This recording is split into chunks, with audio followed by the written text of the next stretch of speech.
All right, what's up, everybody? Welcome back to the NAV Lab. Today we have our guest, Zach Fry. Welcome, Thanks Zach. for having me. So About time.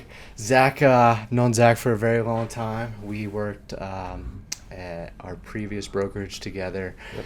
and then once we kind of built NAV, Zach was the first person to join. Yeah. So it was like the original group of guys, and then like 2 weeks later, Zach shows up and he's like, "What's up? Let's get this going." Yeah. And has been one of our core agents ever since. Yeah, Zach. So how'd you get into real estate? What's your journey like? Where'd you grow up? That sort of thing. Yeah. Slow me down if it's a really long story, but it's very complicated. We got time. Yeah. I lived in many, many different states. Was born in Ohio. My dad was in the Air Force. Both my mom and dad were high school sweethearts in Wisconsin, which is where a lot of people think I'm from Wisconsin. And I'm actually not. My entire family is from Wisconsin, so all my roots, both sets of parents, grandparents, great-grandparents, all the way to the first immigrants from Europe, pretty much landed in Wisconsin. And my dad was really the first one to leave and change that up. Okay. So my older brother was born in Germany. I was born in Ohio. And then, all my other siblings, Texas, Virginia, Utah, Wisconsin for a little bit, Colorado, back to Germany, back to England. So I didn't really have a home for the longest time.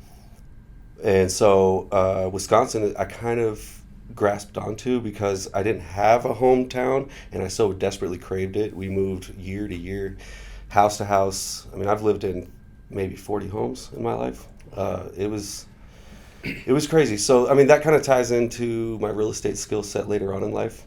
But as far as where I'm from, it was like I didn't have any core group of friends growing up. I didn't have, I was very obsessed with sports as a kid, and I never had, the same coach from year to year, the same teammates from year to year, things like that. So another skill that I use today that really helped, every year I had to make new friends. Mm-hmm. I had to find new shortcuts to places or find out where all the cool kids were hanging out or, things like that. And so I did develop a very rich talent early on for finding my people, the people that I vibe with. And we finally settled in Colorado and in high school.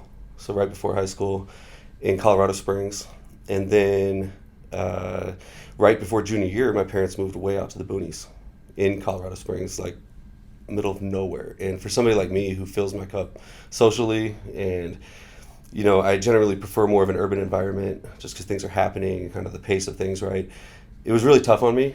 And so as soon as I turned 16, even before 16, I was kind of a workaholic. So I was 11, 12, 13, everywhere I would go, I needed to find a way to make some bread, right? We didn't really have a lot growing up. Single income household, had a lot of siblings. My dad was an officer in the Air Force. So, looking back, it was like thrift stores and, playing at the local rec center for stuff, but never getting to travel for sports or do anything like that a lot of the other kids were doing. So as soon as I turned 12, 13, I was creating my own business, right? So I was going around shoveling snow in driveways. I was mowing lawns. I was doing landscaping, raking leaves, everything. And so I got to Colorado, started doing the same thing, making some money, really developing some connections. And as soon as I turned 16, I worked as many jobs as I possibly could. So I started to establish a home here in Colorado for once. And that was very important to me to kind of have that foundation. And so I started just building a network between all the jobs I was working. So my first job was McDonald's, and then I worked my way up there as a 16-year-old, 17-year-old, covering shifts, things like swing manager type situation. Then I worked a second job at a golf course, starting at 5:30 in the morning every day. Then I worked a third job at the same time at the mall, and I became a manager at Foot Locker. And it was just whatever average national brand that had a big corporate office I could work for, I was getting a job, rising up the ladder as much as I could.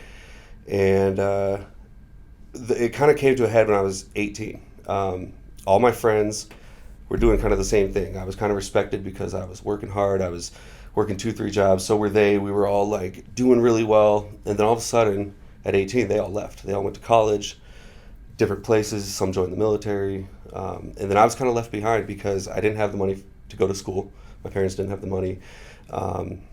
Didn't really have the means to get a bunch of student loans or anything like that. And I wasn't quite good enough at any of the sports I was playing to get a full ride scholarship to cover everything. Because even partial scholarships and stuff, you're still coming out of pocket for a ton, just to live. So I was left at 18 in Colorado Springs, kind of by myself. All the good influences in my life left.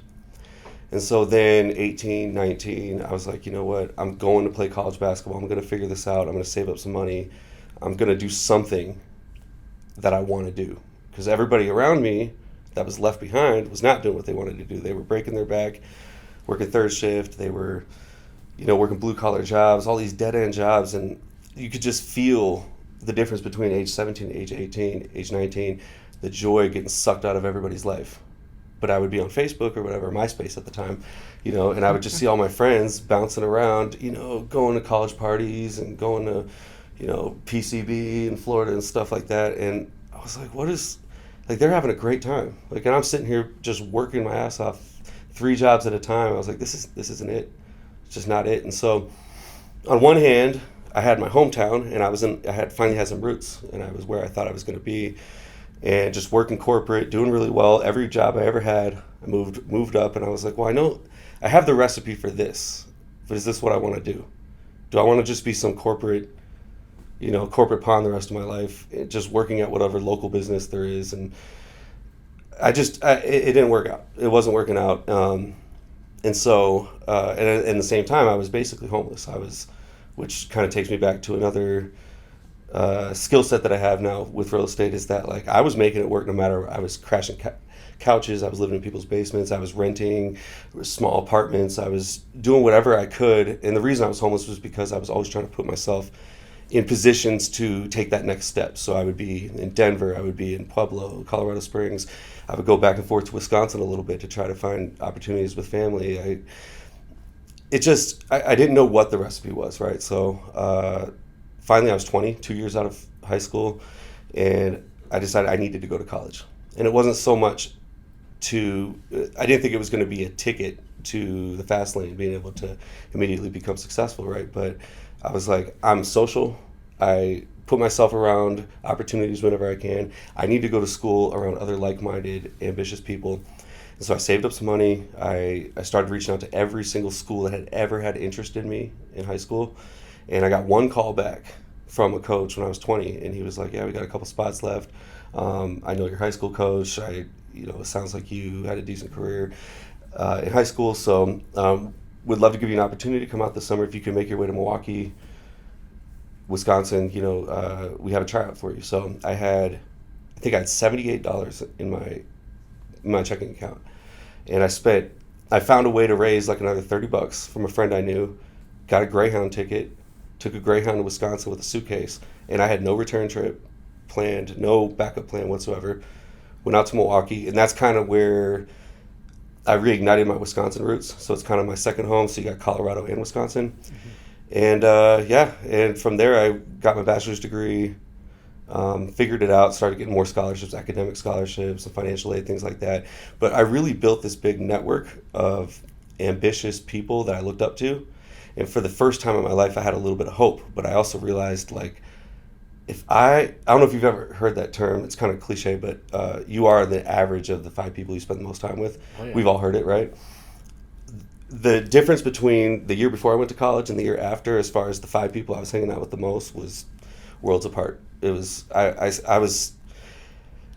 look back at the group I was hanging out with in Colorado, and it was like some are in prison now. And some have, 8 kids with 8 different parents and things like that. It was not the world that I wanted to live in, it just didn't feel like it was where I belonged. So then Wisconsin started going really well. It was still very hard to pay your way through college without really any financial support or anything, right? But I made it happen and met my wife on the very last class. I She had a boyfriend all through college. Didn't really know her. She didn't come around. All of a sudden, she was single. We sit next to each other in class, and I was like, yeah, like I was meant to run into you. I was meant to meet you, right? And I was getting ready to move back to Colorado right before that. And like right at the end of the semester, I was going to come back. Because I was like, I don't have anything left in Wisconsin. I'm going to come back and make it work in Colorado. Met my wife. Boom, we get married. Bring her back with me. And now I had a little bit more of a foundation. Now I'm back in Colorado. Back because I actually like came back to my roots, I felt like. And that was when I was like, okay, well, here I am in this high cost of living area. I've got a degree. I've got a wife. Now I can handle it. Now I can do the stuff that I wanted to do at 18, 19, but I'm not doing, or that I couldn't do, but then now I want to do. So. What college? It was a small school called Cardinal Stritch University. Just a real small school, right in Milwaukee, though. What division? It's NAIA. NAIA. You played basketball there, though? Yeah. So it was just, I studied business and a lot of sports business and things like that. And I pretty much told myself I was going to come back to Colorado and I was going to kill it in the sports industry. I was, whether it's event management, facility management, coaching, camps. I have a lot of basketball expertise, especially from like the coaching and administration side, things like that, recruiting, spotting talent, things like that, the network that I had. So I was like, I'm going to make it happen. I'm going to come out here. And that's why I sold my wife on, my wife's parents. She had never left Wisconsin really. So I was like, I'm going to make it happen. Moved out here without a job. And then it was a whole new set of circumstances, right? You have different challenges at 18 that you can get through that are way easier than the challenges you have at 24, 25, right? Yeah. Bills get a lot bigger. Your clock starts ticking as far as like, I don't have any money saved up. I need to build my credit. I don't have any assets. Liabilities keep mounting up, things like that. And so I came back and I was like trying to make it work with basketball. But I found that, the profit margin is so small in sports that the only way you raise that profit margin to pay yourself more is you charge the parents. And growing up as a kid that didn't have a lot of things and didn't have a lot of opportunities, it just didn't sit right with me. The only way I was going to make a fortune in sports was to overcharge parents and charge kids to do something that they love to do. And usually it's an extracurricular for these parents. And I could not sit right knowing that I was trying to make a fortune, make a living off of hardworking people's disposable income when they're just trying to get opportunities for their kids. So I talked to a few people I really looked up to in the area, and they basically just said, like, Zach, like, you're gonna have to decide: are you doing this for the money, or are you doing this for the passion? And I realized, like, I was like, you know what? I don't want to do this for the money. And so I needed to find a way to make real money, to give myself some real freedom and funds to actually make the impact I wanted to make in sports. And so I'm not quite there yet, but I've changed my approach. And it was like eight years ago where I was like, you know what? I need to just go back to doing what I was good at, which was rising the corporate ladder. That's what I thought. So then I joined 24 Hour Fitness, which I'm sure you've heard many times in this podcast. And I just started working my way up. I was like, you know what? I'm going to go to the front desk. And every few months it was like front desk. Then I was like service supervisor or whatever. Then I was assistant operations manager, then operations manager. I just kept rising. And it was like, okay, this is easy. This is what I was meant to do. It was always easy for me. And then I realized like how not corporate I am at all. And this is something that I respect about you too, is like you and me really march to the beat of our own drums. I feel like it drives our wives crazy, but that doesn't fit in the corporate world at all, right? Yeah. And so I was like, I'm going to change this place from within. And it got to the point to where I was like struggling for money because I wasn't getting paid anything, but I was breaking my back at this place. And I was hiring all these very, very talented people to work for me, people that were reliable, people that, came from good homes, were raised the right way and all that. But I was like, I was asking them to trust me. Like, come onto my team. I'm going to take care of you. I'm going to develop you professionally. We're going to be in this together. And then it got to the point to where months later, there was like a window you could pay people, and it would be like, okay, if they're brand new, you pay them this much. If they're pretty good, you pay them this much. And if they're exceptional, you pay them this much. And it was like, so I would pay most of these people exceptional, close to the exceptional range, and I was having sit downs with the district managers, the guys that I wanted to be. I thought I was going to be a district manager, and they're sitting down. They're like, I saw that you hired this person, and instead of the suggested $9.20 an hour, I saw you're paying them $10.15 an hour. And they would like tell me that I could not do that anymore. I couldn't give people dollar raises in Denver to help them make double digits per hour, and these are single moms that are working for me. These are kids paying off their student loans. These are, and like, I was like, I'm getting scolded for trying to help these people make a living wage within the window that they were allowing us to hire them at. And I had a realization right then and there. I was like, you know what?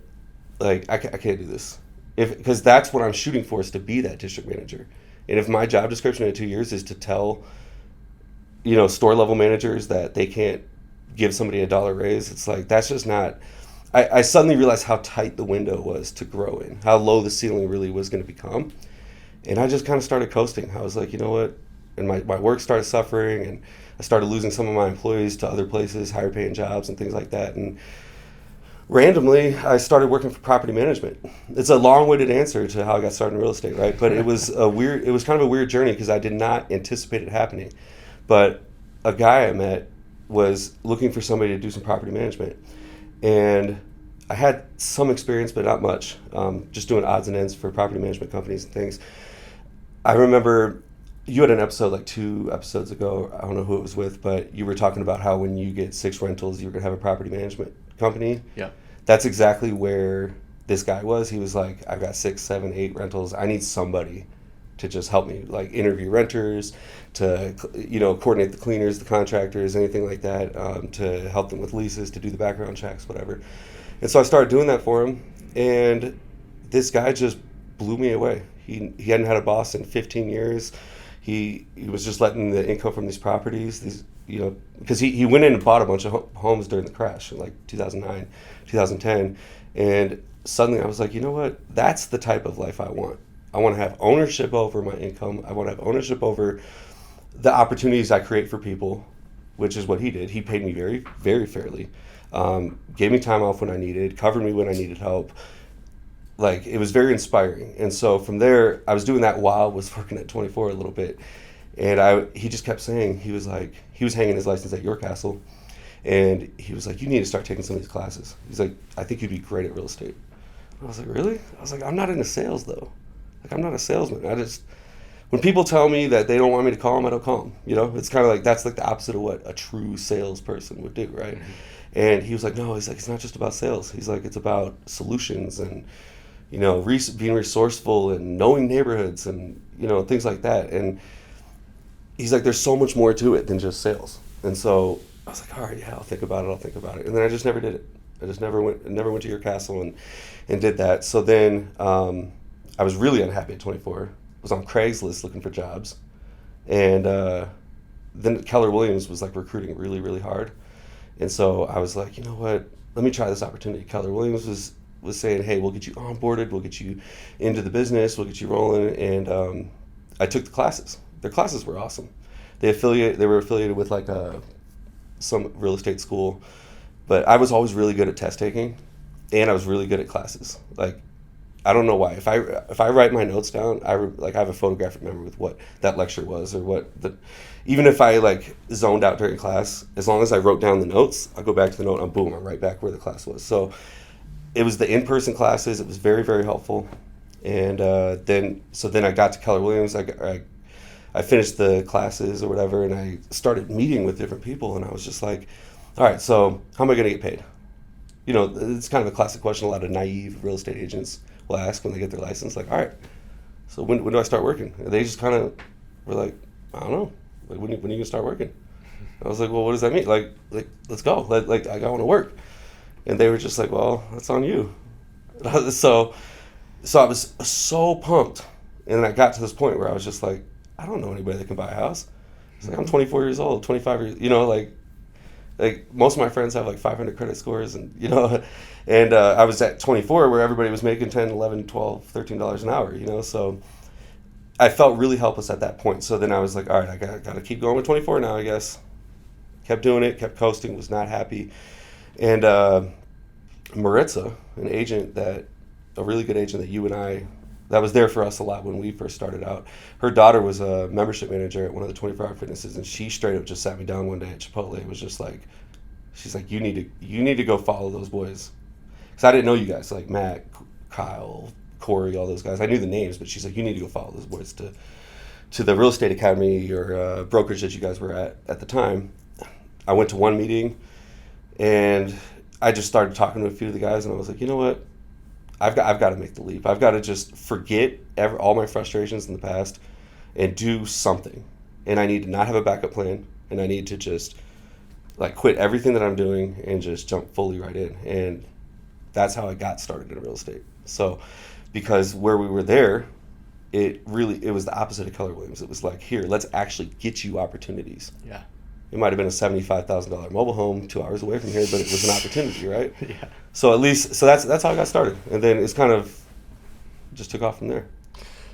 Sorry, yeah. Long story. Long story. I love hearing it though, because like everyone's origin story is a little bit different.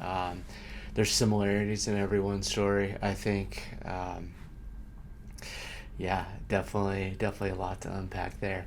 I resonate with a lot of that too. I mean, and also like, it's interesting from like my perspective. I feel like I didn't really like choose to get into real estate, right?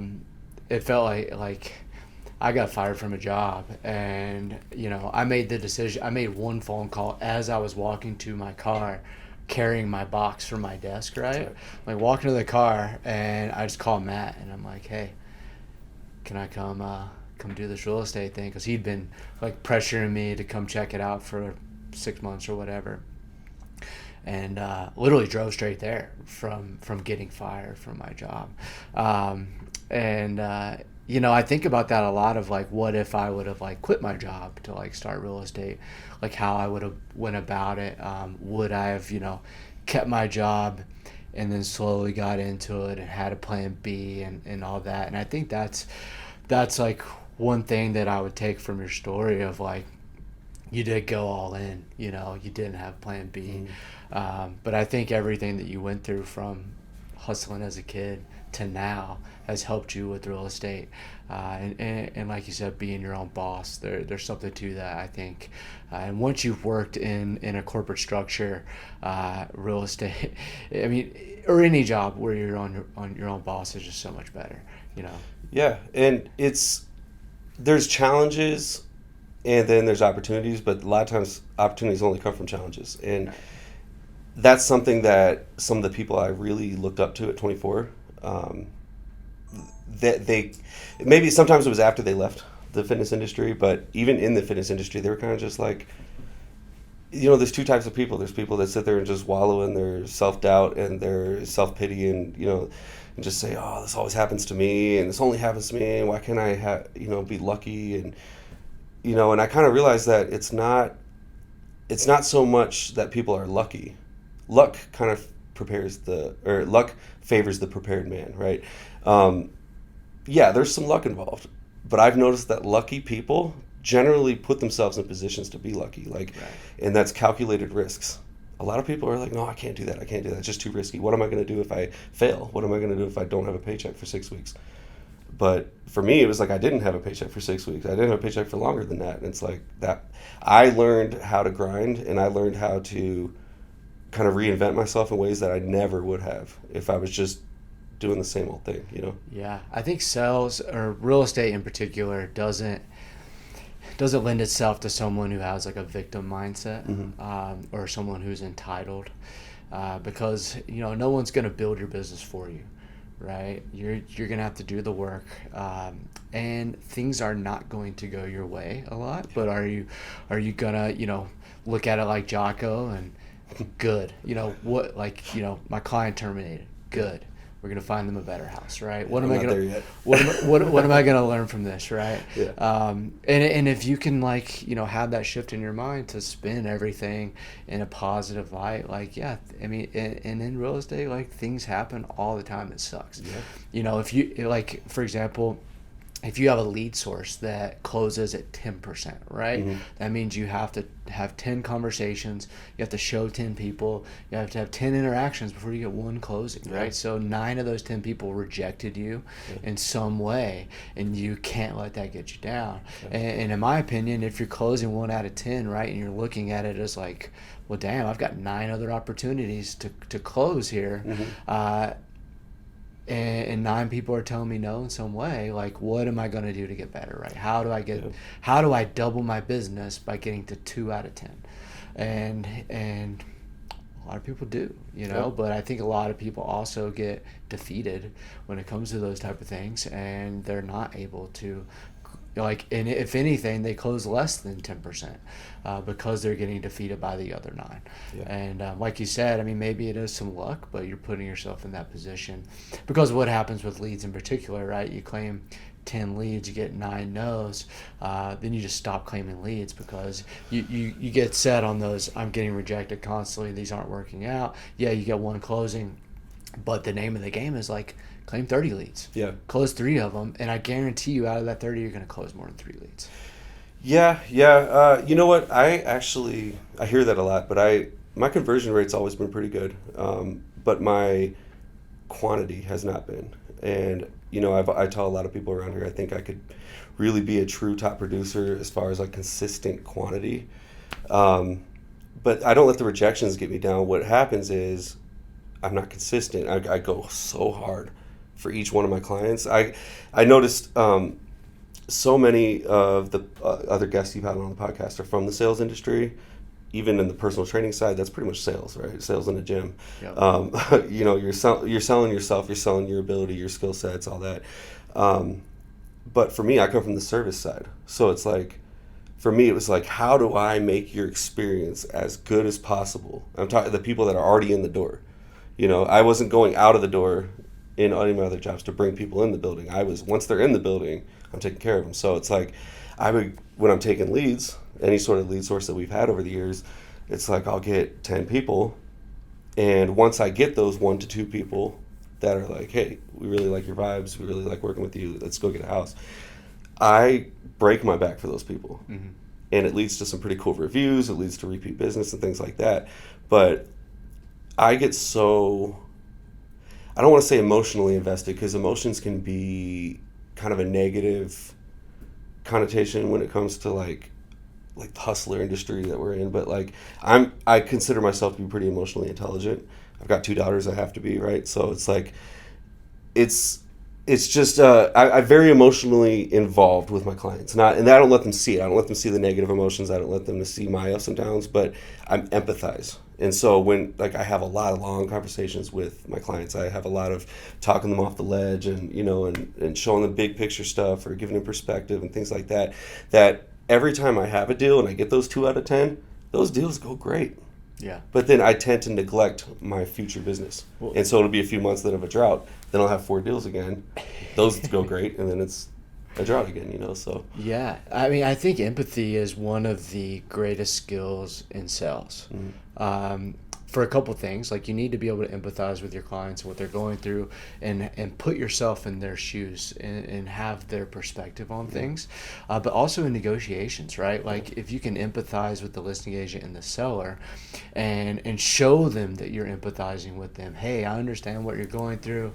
I feel the same way, and I think that's a great tool to get people on your side. But as far as like the client side of it goes, I think what you're saying makes a lot of sense too.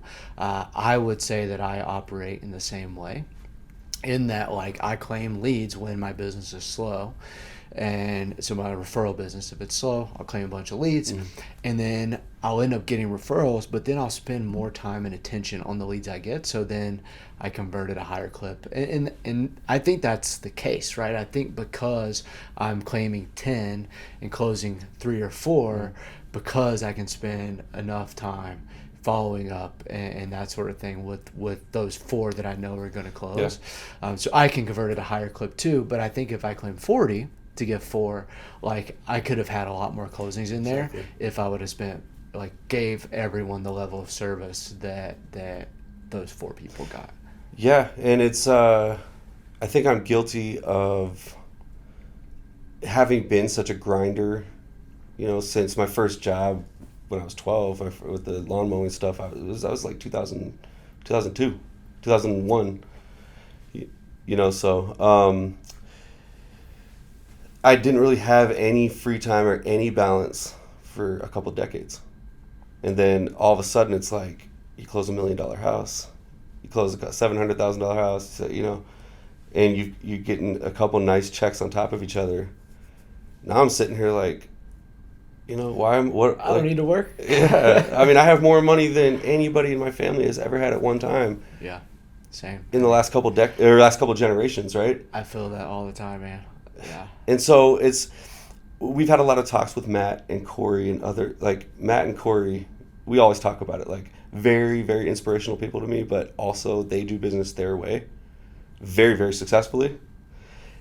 I try to take bits and pieces, but we're all different. We all are motivated. I'm not very extrinsically motivated. My motivations are all very personal and deep to me, but they're not, I don't I get a little bit of jealousy when I see the Landons and the Sean Dorrances and people like, I just got my 11th under contract, things like that. And I do, I really am like, what am I doing? Why am I not at that same pace? But at the same time, it's like, I'm running the business I want to run. I'm not quite where I want to be. I do. You've said something in the past. I always want 2 under contract. I feel like that's a good baseline for me. Like, I would be very, very good. Not only from an income standpoint, but also from just like staying fresh in the game, right? And always, because the market changes so much, right? And if you don't do a deal for 3 months, you might have missed out on how listing agents are acting, how sellers are acting, how many offers it takes to win a home, things like that, right? So, the work-life balance is a luxury. That's like true freedom for me. But right now, the next mountain I've got to climb is to figure out the consistency. And so that's what's really cool about being in a brokerage like where we're at right now, is just seeing, like, there's no shortage of people to pull inspiration from and to get ideas from. So anytime I hit a slump, just talk to you, talk to Corey, talk to Matt, and it's like, boom, I'm like ready to run through a wall again for the next 6 months. And it's also really cool that we have so many lead sources, whether it's whatever we're doing now, whatever we used to do, whatever we did previously to that. It's like we're always staying on top of the game to give the fellow agents opportunity if we want it, right? So, I need to. What I need to do is I need to find a little more extrinsic or external motivation, right, to really drive myself to be a top producer, because I feel like I'm right there. Yeah, I mean, you are a top producer at times. I think, like you were saying, like you'll close 5 or 6 deals at once or whatever. It's just, and I think everyone runs into that. It's just like, it's the roller coaster of like, you get busy, you fall up, falls apart or whatever. You just don't have time. Or you tell yourself you don't have time. That's what I do. And I know when I do get to my follow-up, there's people that are like, yeah, we didn't hear from you. We bought a house. I could have had more business, right? Or if I would have just kept claiming leads. Just having that smooth business. But my business is definitely seasonal. March through July is when I close 90% of the deals that I do. And month of June have 10 or 11 closings, and it's super stressful. But then I don't do any follow-up for the month of June, so I just get that trickle down. But if I could be more consistent, like you're saying, I know my business would be better. I think that's like the name of the game, right? It's like figuring out the consistency, doing the work.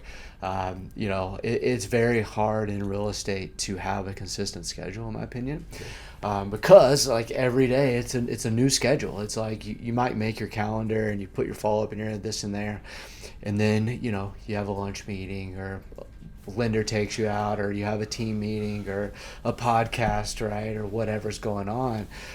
You're just kind of getting pulled in all directions, but that's also what makes it fun. It's like, it's a constant challenge. Like it's never going to be like that normal 9 to 5 where you wake up, you do the same thing every day. Like, it'll never be like that, in my opinion. And that's what keeps it fun. Yeah. And the coolest thing about real estate, and I'm sure it is with a lot of other startups or different industries, right? But wherever you're in a business with work-life balance, it's like, it's self-improvement and filling, I know I've used this term already, but filling your cup in your own way to make yourself feel more fulfilled in life. That actually is kind of a one-for-one like it really helps your business, right? It really helps your day-to-day work schedule. It helps your clients, all that stuff. Whereas I felt like in the corporate world, it'd be like every time I would take a vacation or go do something or work on myself, it wasn't actually like translating to my day-to-day at work. But here it's like if I actually take a little time off, or I do the things I'm passionate about, it's like my clients can tell. I come back and they're like, man, you got a pep in your step today. Like, and it's contagious. And right. And maybe they came to a showing all stressed out after work, but it's like, I'm all like ready to go and giving them, a ton of optimism and things like that. It's like suddenly, maybe they lose some of their fears or some of their irrational fears, things like that. I don't know. I'm very grateful for that. And that's why I've been here for so long. It's like, I just feel like the environment it's contagious, right? So like I may swerve off the path that a lot of the other agents are suggesting you stay on for success, but it's like I always know that like I can kind of get myself back on that path because I've got you guys here. I don't know if I ever even told you this, but kind of my first 2 deals that I ever did was like 9 p.m., 10 p.m. at the iHomes office in Westminster, and it's like you were the only one there. It was like, can you please look over this contract? I have no idea what I'm doing. And it was like something about that. And then Matt helped me with an offer one time, or like helped me with a really intimidating client one time. Corey was like always just talking crap to me, like just, figure it out, like quit being emotional, like, and things like that. But like he would give me those, like each one of you would give me a different thing that I needed to hear. And I would absorb that. I would put that into my career, and then I would never have the same problem again. And I never had that anywhere else I went. It's like I never had that true support and the true efficient help. People used to just talk at me and say, "You got to do this, this, and this." Like, well, I tried it. You guys would actually figure out what I tried, what was working, what wasn't working, and say, "Well, why don't we just try it this way?" And I don't know. There's just something that support really helps me kind of get up every day and go out and grind. And I don't have a lot of the stuff that a lot of real estate agents kind of doing it on their own or doing it at some big name brokerage. Like they kind of give up and don't renew their license and try to find other work and things like that. And I truly, in the last, how long have we been a brokerage? Over 5 years. Holy crap. Yeah. I've never once. 6 years now. 6 years. I've never once thought that I wasn't where I was supposed to be, and I'm not just talking about the brokerage. I'm talking about the career that I have, the business that I'm running, where I'm living. I'm just like, it's really nice I'm 35. It's really nice to have spent 30 years not having a home, not knowing what I'm supposed to be doing, not feeling fulfilled. And now it's like I spent the last 5+ years just like, not like work is not a stressor for me. Even the stressful things we go through, it's like, this is just what we're supposed to do, Right. Hell yeah. Yeah, so got me want to run through a wall now. Yeah, it's cool. And it's also bringing something else. Gavin, to talk about the leads, right? Gavin said something a while ago. He's like, you need to quit getting so emotional about, or not, I keep saying emotional. You need to quit being so hard on yourself if somebody doesn't call you back, or you get ghosted, or somebody just has another agent or whatever. He's like, 80 to 90% of the people you talk to, you're not going to close. Right. He's like, so if something goes bad, just move on to the next one. Right. He's like, still do your follow-up, still, your processes and whatever, but like don't hang your whole day on your interaction with one person. Just keep it going. Trust your conversion rates. Trust the processes. I think it's a balance of like what you were talking about, right? Like you want to give your clients the highest level of service possible. Mm-hmm. So you are gonna. I mean, if 4 out of 10 feel like they're gonna close for you, you're giving all 4 100%, 110%. When maybe 2 of those 4 still aren't going to close. So I think it's like finding a balance and like figuring out who is going to close and who isn't. Yeah. But at the end of the day, I think the way you're doing it isn't the wrong way necessarily, but I also think there isn't necessarily a right way to do it, right? Like, yeah, it's a numbers game, and yeah, once you've figured out that someone has an agent or whatever it is, if it's a definite no, they tell you to F off or something like that, right? Don't call me again, then like truly hanging it up. But like, I still follow up with those people. I do too. And I've closed those people, right? Like, well, I found millennials and Gen Zers and, you know, people around our age and younger. I feel that they do a ton of research before they even get to the point of meeting us. Mm-hmm. So a lot of times I've noticed that a lot of people say they have an agent because they don't want to then just be bombarded by us. Right. A lot of times that agent that they say they have, though, is somebody that helped their brother close a house 2 years ago in Colorado Springs. They know of an agent. Yeah, exactly. Or they had somebody help them get into their house 3 years ago, never heard from them again, and they were probably going to use that person. But then they met you, and they're like, "Oh, I didn't know you were chill," you know, like, and then and I've learned that that's really not the obstacle that I thought it was earlier in my career. And then also some of my best closings were people that were like I had one lady. Zillow Flex deal, or it's not even Flex, it was just a Zillow lead that came in when we were buying our leads, and she lived in Manhattan. She grew up in the area that we were looking at on Southeast Aurora, and she was just so intelligent and just really blew me away. And I was like, man, like, the insecurity in me was kind of like, you're in a whole different tier of living, like that. Like, I don't know. I just was pretty much just chucked that one away. It was like, well, you know, I'll follow up with her, but there's no way I'm closing that. We saw like a couple $1.5, $1.6 million homes. I was like, this is awesome, but, you know, just let me know if you need anything moving forward. I said, I'm in the area all the time. I'd be happy to show you whenever, even on short notice, just let me know when you're in town. And didn't hear from her for like 8 months. And randomly, she just called me. So like in my conversion rates and my CRM and everything, I'm just kind of like nurture, like I'm keeping in touch with her. And then when I really kind of wasn't, right? So I chucked that as a lost lead, and then all of a sudden one day she just says, "Hey, just so you know, I visited a new build the other day. We fell in love with the lot, the location, and you know we really liked that you made some time to show us some homes." This was like 8 months ago. She's like, "So we put your name as our agent," but they were so smart, they didn't need me for anything. Right. And so I literally just did the walkthrough with them. I helped them negotiate the price and helped them win it. Yep. That was the one thing they needed from me. They were like, we have no idea what to offer. We know it's going to go for like 10% over. We don't. So I talked to the what are they called? The sales manager. Yeah, the sales manager, and he was just like, yeah. He's like, we have an offer at this. We have an offer at this. He's like, I think if you guys come right around this, we won't even entertain anything else. And so I told her that, put the ball in her court, and she was like, you know, what would you do in this situation? I don't always like those questions. That's not really our job, is to tell people what to do. But I kind of gave her a general range of numbers. She put that number in, we won. And it was like $1.2 million under contract right there. I met her twice and spent a combined 40 minutes with her. Yeah. You know, and so I don't want that to come off as like we just get, because I mean, how many times do we break our back for people that don't even close? Or, those make up for those breaking of your back people that you show 70 homes. Yeah, they do. And where I'm going with that is because I didn't let the fact that I thought she was like just a lost lead, I didn't let that affect how I dealt with her. And then she remembered that. I didn't come off as desperate. I didn't come off as like somebody that was going to blow her up every 2 weeks, ask how she's doing, you know, and she really appreciated that. And so I guess what I'm saying from the empathetic standpoint, from the emotional intelligence standpoint, it's like when we meet people, you can just give them your true, genuine self. Tell them, I'm reliable. I know the game. I'm very current in the industry right now. I can tell you exactly how offers are going, you know, what sellers are thinking, what listing agents are thinking. I will always make sure you're up to date with that stuff. But then, you know, it's really personal from there. It's how you talk to them. It's how you respond. It's how you know, how a showing goes. You know, there's kind of an art to it, right? Yeah.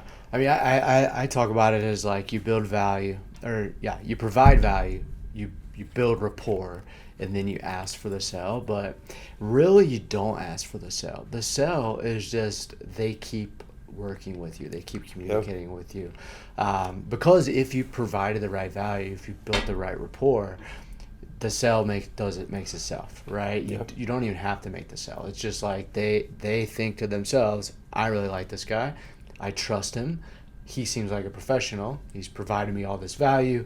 We're both into snowboarding, and I'm gonna keep working with him. You know, it's like I'm gonna open his emails. I'm gonna look at the homes.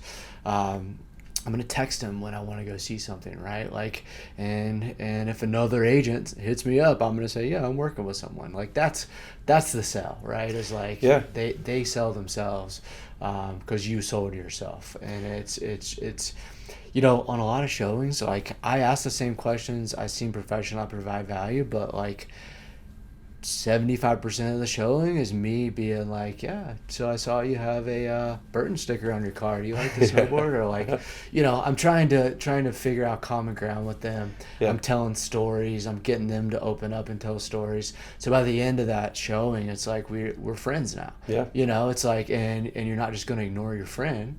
You know, it's like, I'm going to keep working with you. Well, and it gets to the point to where they start rooting for you a little bit. Even before you have a deal, it's kind of like, I like this. Like, I wish more salespeople were like this. Like, just, you know, like, kind of just letting things happen as they happen, right? I heard something our first year when we were learning how to do the business. I heard that, what was that stat? I'm making the stat up, but it was like, well, 75% of stats are made up on the spot. Yeah. Well, it was something like that. It was like 90% of people, you know, use the agent that they first met, right? Yeah, I think it's 74%. It was a huge. Yes, yeah. No, but that's the stat that I've said forever. 90% of people work with the first agent they meet. But I actually saw the stat the other day, and it's like 70-some%. Yeah, but that's a huge percentage. And we're working in an industry where 10% conversion is solid. So 74% of people stick with the same agent. You just got to meet people. Yeah. So that makes me think, like, if they went with another agent after meeting me, it's like, man, I'm the 26%. You know, but so no, that gives me a little bit of confidence though, to know that as long as I don't screw this up, you know. Yeah. And the common ways I've screwed it up in the past is, you know, the typical things they tell you not to do. It's like when I was early, I would try to like give a lot of my personal opinions on a home, or I would say, you know, or I would talk before they said something about, you know, or I would like maybe try to like make up an answer to something that I didn't know, right? And I realized like that's how you screw up a deal. Just truly be yourself. If you don't know the answer to something, just explain. Like, I'm resourceful. I know I have this person in, you know, structural engineering, or I have this person in, you know, finance that will specialize in your situation, stuff like that. But like, it's just very efficient, and that's what people like. I think too, like, in the beginning, my biggest problem, and the biggest problem I see when I'm, you know, training agents, things like that, it's like, you want to be the expert and you want to have all the answers, right? But that's the fastest way to put your foot in your mouth, to either say something that's untrue, to look like a moron, right? Because you don't want to look like a moron, you know. But I think what even looks better than not knowing the answer is like letting them know, like, hey, you know, I'm not 100% sure. Let me find out for you. I'll call you, you know, in the next hour with an answer, and they're gonna respect that a lot of times. Yeah. Now, if it's like, how many beds is this house, and you don't know the answer, that's a big deal. But if they're like, hey, you know, how old is the refrigerator, right? And instead of you standing there and being like, well, it looks brand new. I think it's brand new, right? And it's really 10 years old. Well, now your client might offer on this house thinking that it was a brand new fridge, and then in the inspection they find out it's 10 years old, and now you've told them a lie. And, you know, maybe that's a bad example, but, you know, things like that happen, and you can get in some real trouble. And it's almost like, I try to just take a step back and be like, this isn't my home. I've sold many homes in this neighborhood. I've seen hundreds to thousands of homes in this neighborhood or in this zip code or whatever, right? I know where my expertise lies.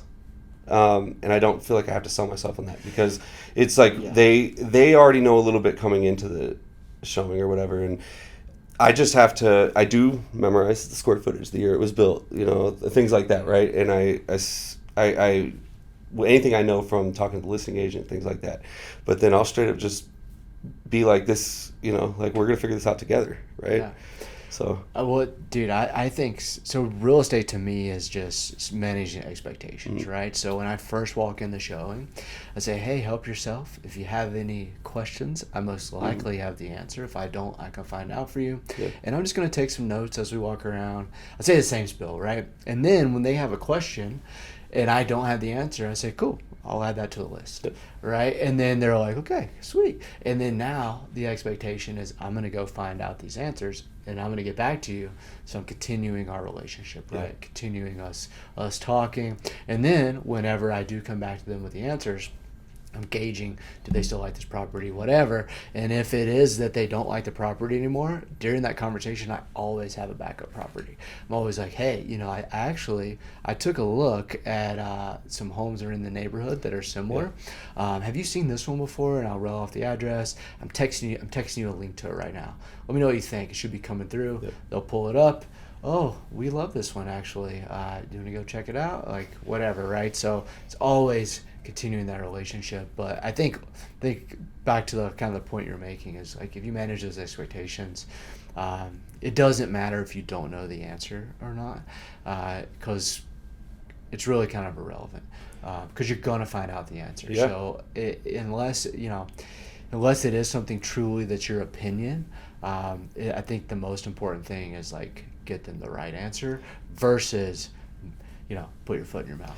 Yeah, and the managing expectations piece really helped me, and a few of us, I feel like, through the hardest part for so many real estate agents in the past, which was 2019, 2020, right around there when it was 11, 15, 20 other offers on the same property. And so instead of it being like doom and gloom and everything, I would straight up just tell them, like, hey, like, you love this home, this is an awesome home. But you also saw there's a line of agents out the doors with their clients at the same time. You want to see it. It's not impossible. We can definitely win this home. We can win the next home. But it's probably going to take a few at-bats. We're going to take a few swings. But I said, one thing I can guarantee you is we're not going to just be blindly guessing. Like, I'm going to get you every information, every bit of information I can on what the sellers are looking for, what they have in hand right now, what the listing agent, any clues the listing agent is giving me, things like that. And we're going to take our best shot at a number that you're comfortable at. And, and it got to the point where, I've lost a few people that just were exhausted. They were like, all right, well, we put in 6 offers. We're just not in a position to buy. We're not going to be able to do it. 6 offers, that's nothing. Yeah. Well, but then I found that as I started managing expectations better, and I would tell people, like, hey, like how you would have a backup property, I would always come with comps as well, and just saying, hey, look, these are the last 4 on the block that have sold. You can see this one was listed at 700, but it sold at 749. This one was listed at 680, sold for 725. And so I would kind of take the average percentage and say, like, for us to be in the conversation, we'll likely have to be right around here. And I just have to learn to let the data speak for itself as opposed to just my opinion. Right. And then when they ask my opinion, I just use strategies that have worked in the past. I'll say, hey, this is what I think we should do as far as certain strategies, but I don't really guide their hand anymore. And it's their actual hand as far as, like, the number they're going to put down. And sometimes I'll find that because the expectations have been managed well, they end up taking that calculated risk, that swing that wins them the home, on their own, rather than me kind of having to push them towards it. Sometimes you have to, every client's different, right? Some you have to push a little bit more, but it's not from a selfish standpoint of, like, I really want to get this deal done. It's like, sometimes a person will come to me and say, hey, I'm very, very cautious. I really need somebody to help me, like, win a home. It's an environment I'm not good at. I get very anxious about offering over list price and things like that. And, it's kind of nice to come along and just be like, look, like, here's what the data says. Here's what, like, I've always told clients, I never encourage somebody to buy a home if it's something I don't think that they could make a profit on if they had to sell it in a couple months. Like, if they're truly having, like, a meltdown about, like, oh, I don't know if I can afford this. I'm like, look, I'm showing you the comparables. I'm showing you what's going on in the neighborhood. Like, you're fine. This is something you wanted to do. You've been looking on Zillow for 2 years. We've been looking at homes for however many months. Like, if you get cold feet, you get cold feet. That's fine. I'll never try to push you through that situation. But at the same time, if we're right in a position to win something for you and you want to win it, let's win it, and we can do it. And I found that a lot of those buyers end up winning on their first or second offer. Mm-hmm. Or maybe they lose one, then they win their next one. And so I ended up having a lot of success during those years the 2019, 2020 when everybody else was kind of falling off the wagon a little bit. It's just, Yeah. And I always ask the question when I meet them the first time, hey, do you know anyone who's bought a home recently? mm-hmm. And that's going to help me gauge their kind of expectations. So like, yeah, our friend just bought a house. There was like 12 offers. They Mm-hmm. offered on like 10 different homes before they got one. Or they say, yeah, our friend just bought a house. They got it for 20 grand under list price. And you're like, oh, okay. Where was that house at? Yeah. Was that in Colorado? It was in Southern Illinois. It was in Okay. Florida. Yeah. Yeah. Nice. Yeah. Cool. Yeah, no, I agree with all that, man. It's all about managing expectations, and then also being prepared, being professional. Mm-hmm. And it really is, you put it in your client's court, especially in those competitive situations. You go find out all the information from the listing agent, Mm-hmm. you present it to them, and then it's on them, right? If they ask your advice, it is your job to advise them. Yeah, and one thing that I do, I don't do this every time, but sometimes I'll rank their offer. I'll say, hey, based on the information that the listing agent gave me, your offer is probably a 9 out of 10. 10 out of 10 is definitely going to win this property. 9 out of 10, you're probably going to win. You may not. Or I'll say, hey, right now your offer's probably 5 out of 10. It sounds like they probably have an offer that's better than your offer. So we're really rolling the dice on if you're going to win or not. So just know that to make your offer a 10, here's what you need to do. And I'll tell them. I'll say, hey, if you want to make it a 10, here's what it is. If you want to win, here's what you need to do. And I always do that because then it's just going to make me look better when they lose, and I tell them exactly what that offer was. And that's something that I do for my clients too, right? If we don't win, I make sure that I get the listing agent to tell me Exactly. the details Mm-hmm. on the offer they chose.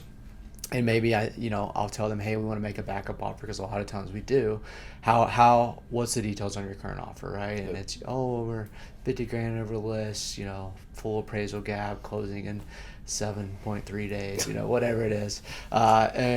And you go back to your client, you tell them, hey, looks like I was right. They did have this offer. Here's the details on it. Do you want to make a backup offer? You love this property, whatever. But now we know what we're going to need to do to win, next time, right? Yeah. So almost every client, it takes at least 2 properties to get them a house, because there's like this learning curve of like, okay, we think it's like this, right?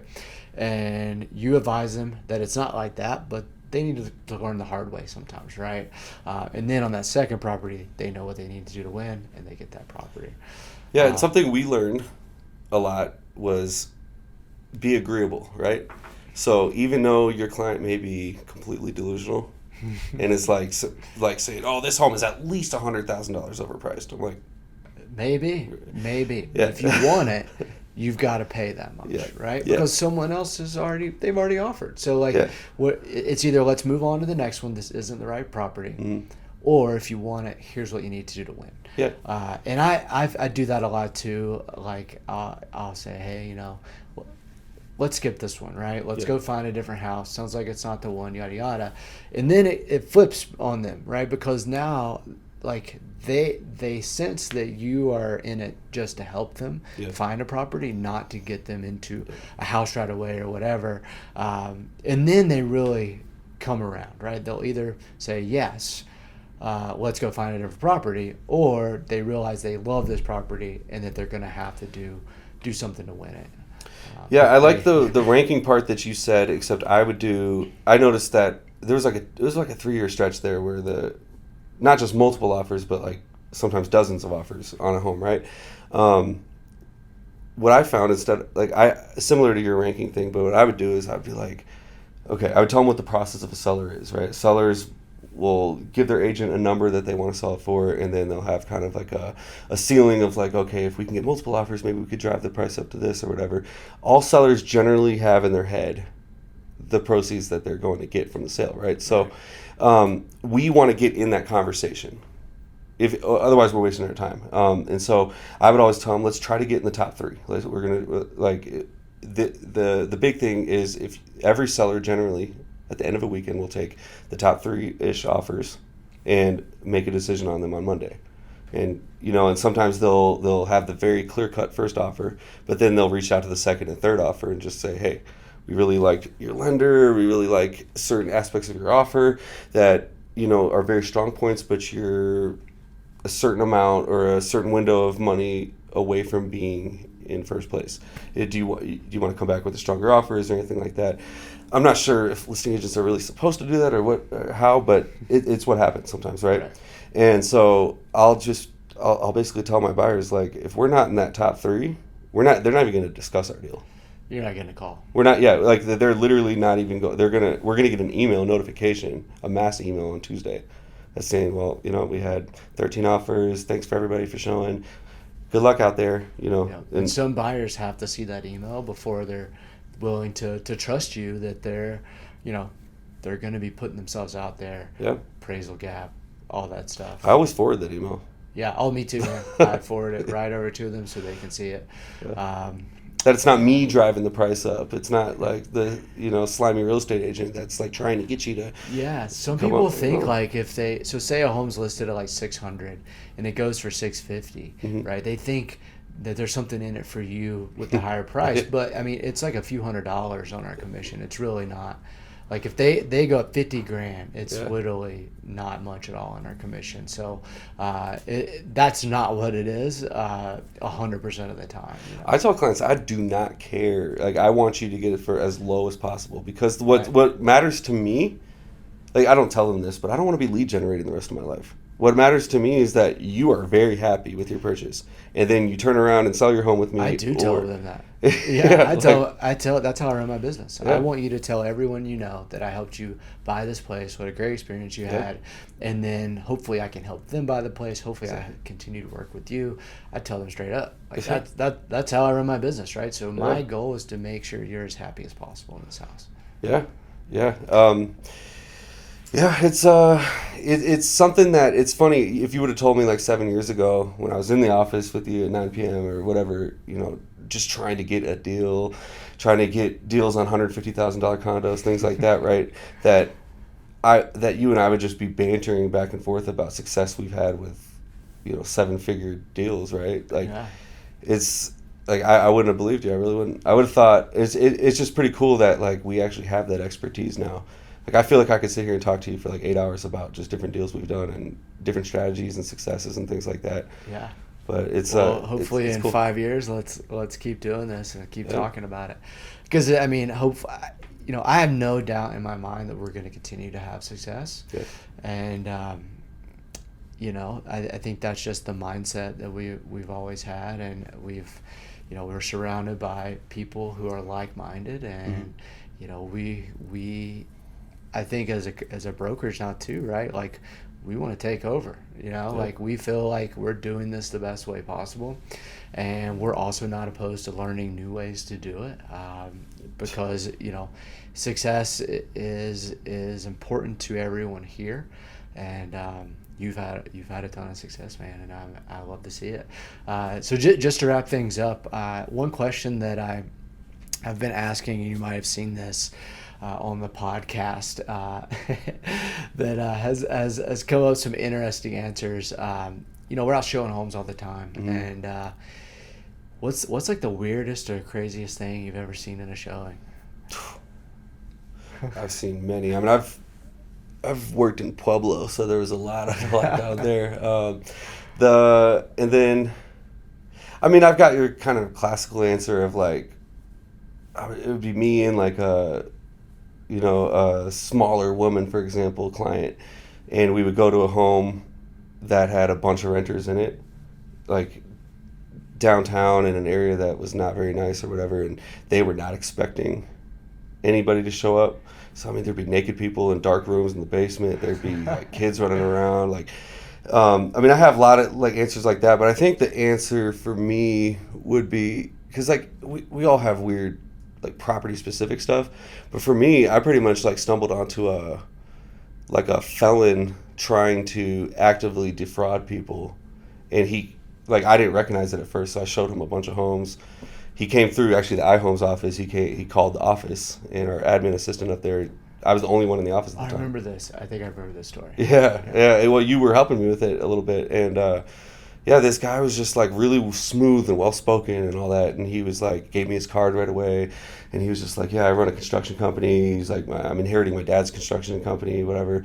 And I looked up his name. His dad did own a really nice home, you know, in the neighborhood we were looking, and his address was at his dad's address. And I'm like, some things check out. I've got his address, I got his name, whatever. But he wasn't giving me any reason to think he was sketchy, and except that every home he would request, he would have two of the most like ran down, like sketchy looking people with him at all times. I'm talking like Jerry Springer guests.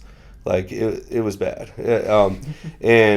But like essentially what was happening was he was telling me, he's like, yeah, I'm buying up some investment properties. I don't have an agent right now. I'm going to put some of my friends and they're going to rent for me, and so I would always meet his potential tenants. Everywhere we would go, it would be a different person.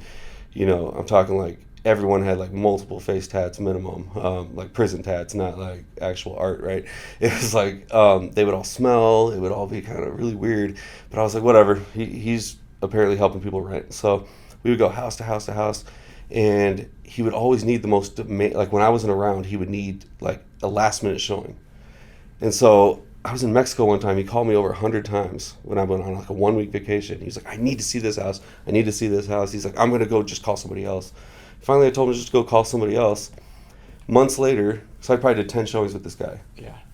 Months later, I start getting called from all these people that I met that he was with. And they're like, man, you're going to have to give me back that $5,000. He's like, I can't believe you have that $5,000. He's like, you really helped this guy steal from my family. Do you have any idea what it took to come up with that money and all this stuff? And it turned out like every single one of those people I met, he defrauded them. He told them that I was his sidekick and that we were going to get this house, and that the earnest money, like they just had to pay him the earnest money and then they could live in the house for some ridiculously cheap rent. And so then he would disappear on them and say, yeah, Zach took your earnest money, and like I don't know what he did with it. I guess I shouldn't work with sketchy real estate agents and all that. And so these people were blowing me up like I had their earnest money. And so I had you're in Mexico. No, yeah. So yeah, exactly. So what it turned out was this guy was in prison. Okay. For years. The guy that I was my lead. But he didn't look like he was fresh out of prison. He was very smooth. And then he basically had built up this clientele in prison of all the other people he was prisoners with. Yeah. And said, as soon as you get out, I'm going to get you, your baby mama, your dad, whatever you need, we're all going to get into a place together. Or like, well, I'll help you get a place and you guys can all be together. He's like, you're going to be fine once you get out.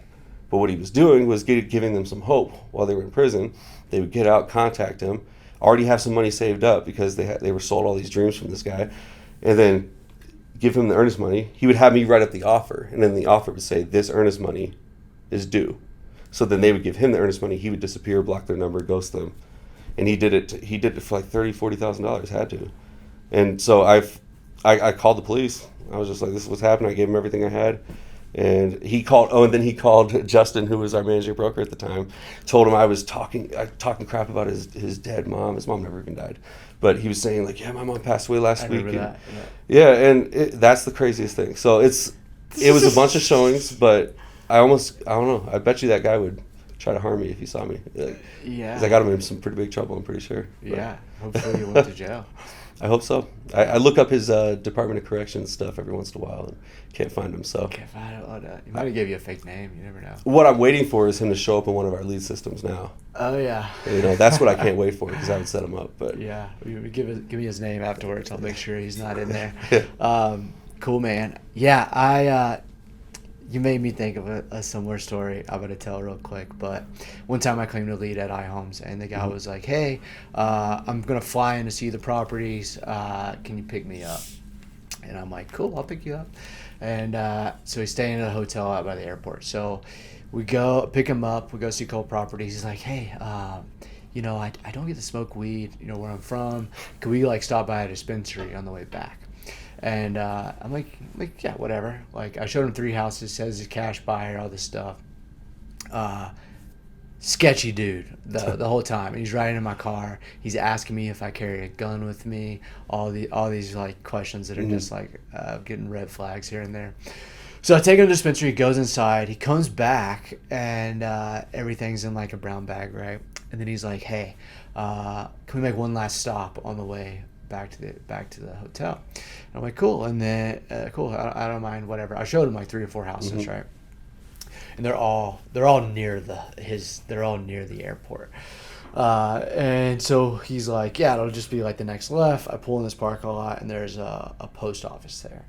He goes in the post office, comes back, doesn't have the bag of weed anymore. Yeah. And I'm like, what just happened? And so I take him right back to the hotel, drop him off, never hear from him ever again. Right? So literally what he did, he flew here, hit up an agent, had me pick him up, take him, saw a couple houses just because he had to, went and bought a bunch of weed, shipped it back, and I'm complicit in this illegal shipping of marijuana now. And then he left town, and that was it. It's actually pretty smooth. Yeah. It's interesting. Yeah. Probably made a bunch of money, too. Probably sold it all, I'm sure. So that, yeah, something kind of similar that happened to me. Not quite as extreme, but... Well, that just reminds me, though, that, like, real estate really is, everybody is involved with it, right? Like, everybody needs a home. So we kind of... We help people from all walks of life, you know, and so it's like we're not gonna just turn somebody down based off of appearance, you know. Yeah, I mean, if he hit me up tomorrow and was like, "I want to buy a house," I'd probably be like, "Yeah, man, I'll help you." Yeah. I mean, at the end of the day, I mean, it sucks. It does, and it does suck that you really don't know someone, especially if you meet them, you know, through a lead source or something like that. And there's definitely been people that I have not worked with because I've figured out, you know, things about them that I didn't like, and it sounds like you got out of that one scot-free as well. But yeah, it's interesting. I got a question real quick before we wrap up for you. How do you deal with, because I've been dealing with this recently, how do you deal with people that like won't stop talking about really controversial stuff? So like, do you ever get somebody that's like extremely into their politics on either side, or like somebody that says stuff that's just like, man, that's really mean-spirited or something? Do you, like, it's hard to be agreeable with stuff like that, like, right? You know, as a salesman, you don't talk about a few things: religion, politics, sports teams. Sometimes, yeah. Right? Or you're not you're not supposed to. It's hard to have an opinion a lot of times with people when you don't know theirs. You know, I do tend to just nod my head and agree, right? I don't ever push the issue, right? Whatever they're bringing up. You know, a lot of controversial stuff going on right now, and a lot of people that will, you know. So at my wedding, I meet someone for the first time, a friend of my wife. And the first thing she says to me, she goes, "So what's your politics? Are you red or blue?" And I'm like, at my wedding, you're not popular at parties, are you? Yeah. Like, it's just like, I was like, well, what are you? You know, sales tactic, right? Just threw it right back at her. And she told me, and I was like, okay, yeah, you know, I probably agree with a lot of things you agree with. And I was like, you know, I don't really identify with either, because that's the truth, right? Yeah. I don't. But yeah, so I just had a showing with someone who, like, she was talking about COVID and vaccines, and then politics, and then she started talking about podcasts and like what podcasts I listen to, and like a lot of the same stuff I listen to though, and I had this like turmoil of like, do I go down this path? Is she just baiting me? Like, is she being serious, or is she just trying to like see, you know, what's going on? And I didn't really buy into it much. I was like, oh, that's cool. You know, I feel the same way, like, or whatever, but very vague. It's not an easy thing to navigate, I guess is my short answer for you. That's why I asked, because you were like, what is the craziest thing you've seen on showings? I would say that's probably like the most consistent thing that I get is people that are just so opinionated, and they just want to vent. They just want to like talk at you about whatever's going on, and sometimes they are baiting you a little bit because they want to see how you respond, right? For sure. If you get upset about something that they say, or maybe they're the people that are in Facebook comments that are always like pissing strangers off, you know, and they want to see how, if you're one of those strangers. Well, they want to find someone in their tribe too. I think like maybe or I don't want to work with someone who's Republican or something like that, right? People literally, like, their lives revolve around it's me versus them, you know. But as a good salesperson, it's hard to pick a team. But I always think to myself, you know, if you don't stand for something, you'll fall for anything type. And I think there's a lot of truth to that. But if you want to run a successful business, you're going to work with people in all walks of life. And I think the beauty of it is, like, even if that person, if I disagree with them on everything, right? Like, I'm going to try to find common ground with them. Exactly. Because I'm not that type of person that just because you're blue no matter who or whatever, I don't care. You know, it doesn't affect me, your opinions, right? Because you are not your ideas. And that's how I have to look at it. It's like, I'm not my ideas, right? We may disagree on a lot of stuff, but that doesn't make you a bad person or me a bad person. Well, and that's another thing that I always liked about you too, is it's very similar to me. It feels like, have you ever heard the term, we've never met a stranger? Right. Like, where, like, I feel like any person I've ever met, and I know you're the same way, I immediately I see the good in them, which is a flaw for me, but then I find, what do we have in common? It could be the most minuscule thing. Or you're like me, you're a relator. You'll tell stories. You like if I'm telling you about something, you'll come back with something that happened to you that you can relate, right? Yeah. And that, sometimes too much. Sometimes that gets me into, like, I'll spend a show and just telling stories, and I'm like, damn, I didn't made it about me. Right, right. And I'm not trying to make it about me. I'm trying to relate to you, right? Same. Yeah, and that's why we can just sit around and talk shit, you know, for hours. Yeah, but that doesn't mean we don't stand for something. I'm extremely opinionated, like very passionate, and like chip on my shoulder, like I fight for my people and for what I believe in. I know you are too, but there's a time and a place for that, and it's not productive to bring that to work, first of all. Yeah. But that's kind of what I was saying with real estate being everybody. Like, we really do deal with everybody from all walks of life, and it's really cool that we have a job where we can just try to, like, just toe the line a little bit without really affecting us, and it actually helps us, because I really do toe the line. I don't feel like arguing with anybody, like, because most people, their views and everything is a product of how they grew up and the environment they had, you know. And so it's like, I didn't grow up in that same environment, so if we're going to disagree on something, you're coming from one place, I'm coming from another place, it's like, let's figure out how we can all get there together, right? Yeah. And that sounds corny, but that's my true overall world view, is just, we can all help each other through this, you know. So that's how that's the attitude I bring to work, you know. Yeah. So. Yeah, and I don't think you get anywhere to, like, disagreeing. I also don't think it's very easy to change someone's mind. Yeah. So it's like, and I also think most people, like, don't care that much.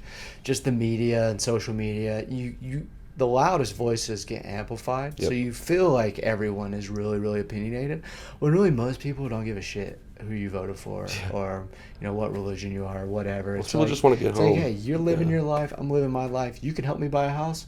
Please help me buy a house, right? Yeah. And let's have a good time doing it. Because people want to be at home and not arguing with people. Right. People want to just get out of road rage traffic and out of disagreements at work and sports and politics. They just want to go home. Yeah.